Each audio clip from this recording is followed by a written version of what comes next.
outside, we'll talk about what's happening right now and as we head closer and closer to the weekend. I know it's only Wednesday, but it's never too early to talk about the weekend.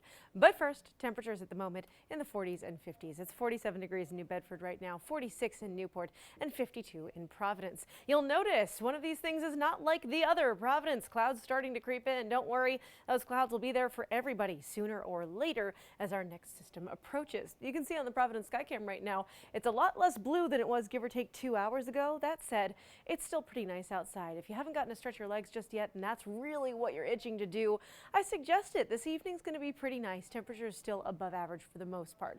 But as you can see, satellite and radar, not just with more clouds, but here comes that next system. That first little band of moisture just starting to move through parts of western Connecticut and western Massachusetts out toward the Berkshires. And you can see the bulk of precipitation up into the Catskills, the Adirondacks, even into the Green Mountains as well, and that I-90 corridor as you're heading into upstate New York. So we're going to keep an eye on this, but I'll tell you, it's going to look nothing like this once it reaches us tonight. Overnight tonight, we do get some snow showers as a result of that system. Temperatures back down into the low 30s, just cold enough for snow rather than just straight up rain. I wouldn't be shocked to see a little bit of mixing though.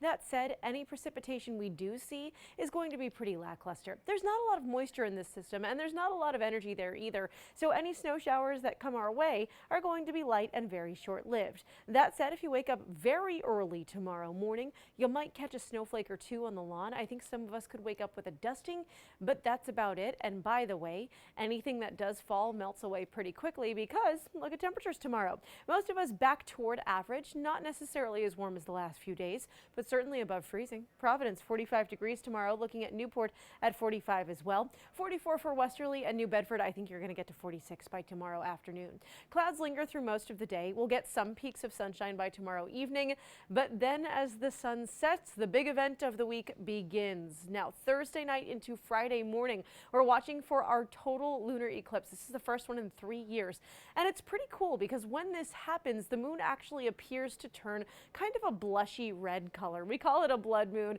I feel like that's a little aggressive, but hey, that's fine. That's just me. It is going to be between a totality, that is, between 2:26 a.m. and 3:31 a.m. It's pretty cool. Again, we don't get these too often, the first one in 3 years, but the issue is I do think cloud cover will increase as we get toward those early hours of Friday morning, so it's going to be a little hit or miss as to if you can see that total lunar eclipse. But if you can, please take photos and videos and send them to us on the Now Local News app. We would love to see them, and maybe, just maybe, they'll end up right here on ABC6. Now, getting to the next part of the forecast, it's all about the rain because we could really use some. It's been a while since we've gotten some good soaking rain.